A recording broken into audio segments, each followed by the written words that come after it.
ജാതിയില്ല, മതമില്ല, വർണ്ണഭേദമില്ല, മനുഷ്യത്വമൊന്നു മാത്രമാണ് ഈ പ്രസ്ഥാനത്തിന്റെ ലക്ഷ്യം.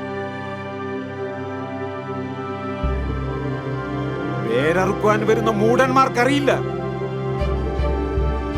ഇതൊരു ജനതയുടെ നെഞ്ചിലെ കത്തുന്ന കനലാണെന്ന്. അരിഞ്ഞു വീഴ്ത്തിയാൽ 1000 മുളച്ചു പോകുന്നവരാണ് ഈ പ്രസ്ഥാനത്തിന്റെ കരുത്ത്.